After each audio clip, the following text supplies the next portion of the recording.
Hello, family. Welcome back.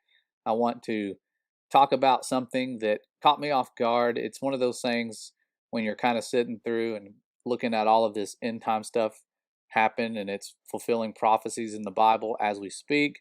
It's interesting times. I've always had this sense, or for most of my life, anyways, that the return of the Messiah is very soon.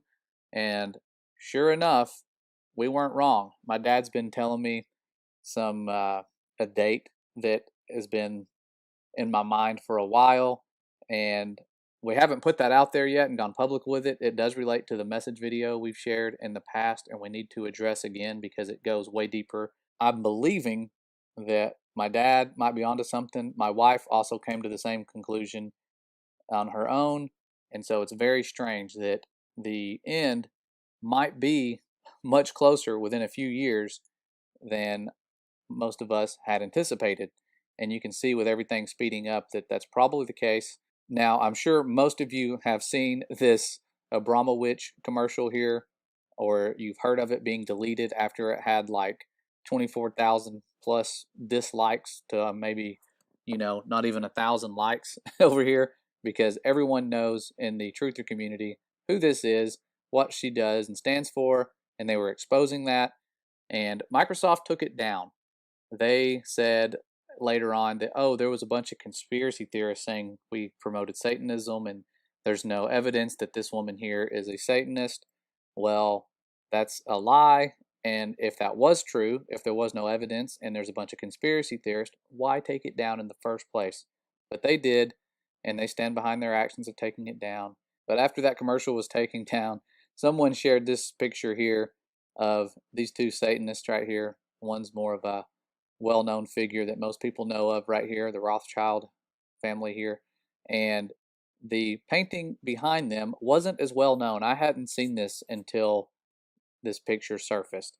And the title above this picture in the post that someone shared said, "Here they are standing in front of Lucifer summoning his legions." That's the name of that painting. But something about that painting stood out to me.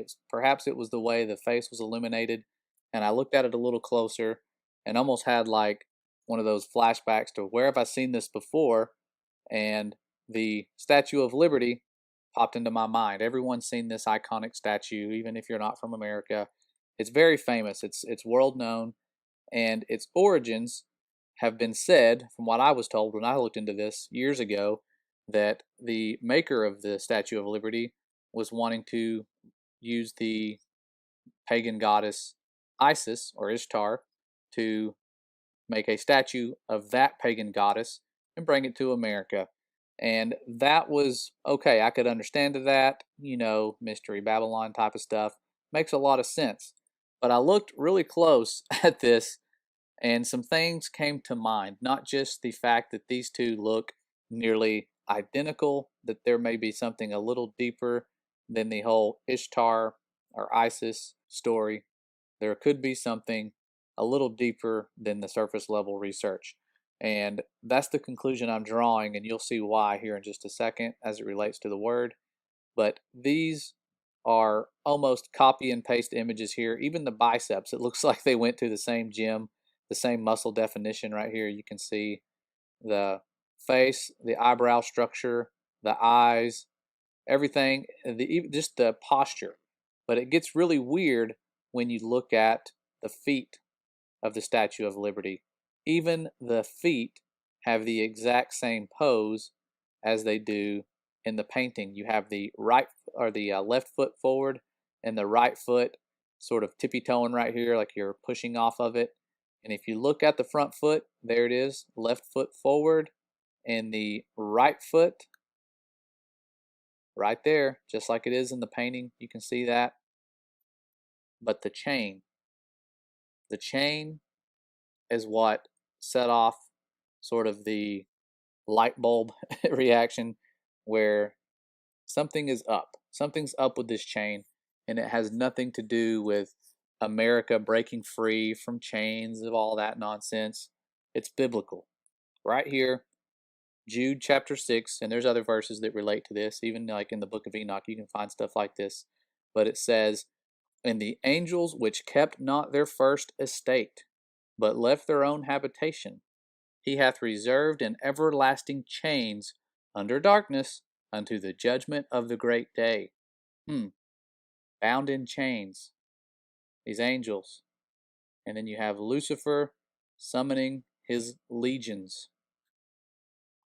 Starting to make a little bit of sense. This crown, to me, I see that sun worshiping, those sun rays right there. There's a lot that goes into that. And if you read Ezekiel chapter 8, and it shows you, God is showing Ezekiel exactly what he despises the most. And one of those was sun worship. That's a whole other video in itself, but it talks about people worshiping the sun, and he's going through and showing him different things that make him hurt and sad and angry. And one of those was people worshiping that sun and weeping over Tammuz, which my wife and I are finding out goes very deep. It goes back to Nimrod, and after he died, Tammuz allegedly came from the sun, born of a virgin. You know, the stuff that they start to take with their pagan holidays and apply that towards the Messiah. A lot of those lies, and then you see people like the Zeitgeist creating these lies that that the Messiah is based on this because of all of these connections, and none of it really holds up to scrutiny. My brother did a really good video on that. You'll have to watch that if you don't know what I'm talking about. That goes pretty deep itself. And but that right there in the chains, to me, is a lot deeper in meaning and goes way beyond the pagan goddess Isis. But I'm not going to end with this. You're going to look and see what's on the head here, and even the hand looks extremely familiar. You see the two fingers right here pointing upward. Seen that before. You'll see that here again in just a second. But there is that eagle on top of the head, or on top of the hat right there.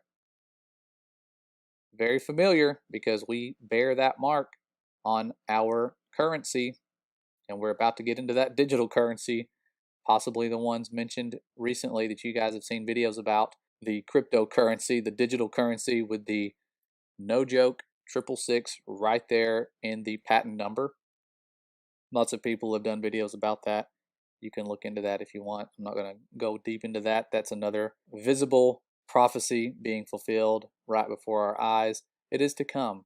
We can't, sign petitions and stop that. You can't stop the prophecies from becoming true. They will come true. That's how we know the word is true and we can trust it. Okay. I'm going to get a little freakier. This is something from a few years ago I'd looked into and never said anything about, but seeing these two little digits up here pointing into the air reminded me of this, and I just wanted to put that out there because I'm going back to that ancient map. I had someone translate some of the things that were really freaky, but we talked about this in that video. I just haven't fixed the audio on that. I'm going to have to redo my part because it sounds horrible. But the whole Baphomet statue and how there would be a half human, half goat type creature, whether it be spiritual or real. I was looking into reproduction with my biology students, and they were asking me some weird questions, and we got to talking about chromosomes and how those are important when you are of the same species, and why you're able to breed certain species with others, and why a dog and a cat can't come together and produce offspring, all sorts of different things. And I started thinking, which organisms have the same chromosomes as humans? And what do you know? A sable antelope was the one that popped up as having 46 chromosomes like we do. And the mix between these two looks a lot like this. I mean, look at the snout on this guy, and then look at the snout on this little statue here. Even the ears, everything is it's just eerie. When I made that connection, I was like, wow, this is freaky. This goes pretty deep. Definitely something to think about in terms of how they could do certain things. I'm not saying that that's what this is exactly, but it's an interesting connection and just something I wanted to share because I was mind blown when I looked that up and saw this animal and sort of put two and two together here. And I didn't share that with anybody because I knew they would think, hey, this guy's crazy talking about Baphomet in school. Can't do that. So I only talked about that here, and I've shown this to my wife, but definitely crazy. And I know you guys will probably understand where I'm coming from with some of this stuff, because the reality we have been given is totally different than what's been going on behind the scenes for generations. But those chains right here are symbolic, I do believe, of what's really going on with the evil ones being bound. Okay, they kept not their first estate, and now they are in chains of darkness. Chains broken right here. They're trying to put out some subliminal stuff. And yes, I used to be very patriotic and loved looking at the Statue of Liberty. I've been to it, and I never really thought anything bad about it back in those days. But there is a lot going on with these powers of darkness and wickedness in high places, but exposing them is not enough. I'm finding out that they are very devout and they are working hard. We cannot sleep on just knowing what is out there. We have to fight in the battle, and the Father has made it to where we are in battle and we have everything we need if we seek after it and we keep on that full armor. The armor is important. You have to understand what it is. You have to be ready for what's to come. Major deception is coming. This stuff we're seeing now with the little virus is baby stuff compared to what tricks they are going to pull here very soon. It may not be a very easy reality to live with. I was talking to my son about this and just saying, I hate that in his youth he's experiencing a lot of this stuff, but he's very wise for his age, and he understands what's going on. And we need to come together and start sharing the word a lot more. I'm trying my best to do what my wife says and study. It's been a little hard lately with what's been going on, but I thank you guys for your prayers. My brother thanks you too. We were talking about the peace we are feeling and just knowing that all of you are praying for us and just doing what it takes to help us get up and do the work that needs to be done to be ready and to have our families ready and not just be content with knowing some truths about what's going on. So thanks again. We'll see you guys very soon. Take care. Stay safe. God bless.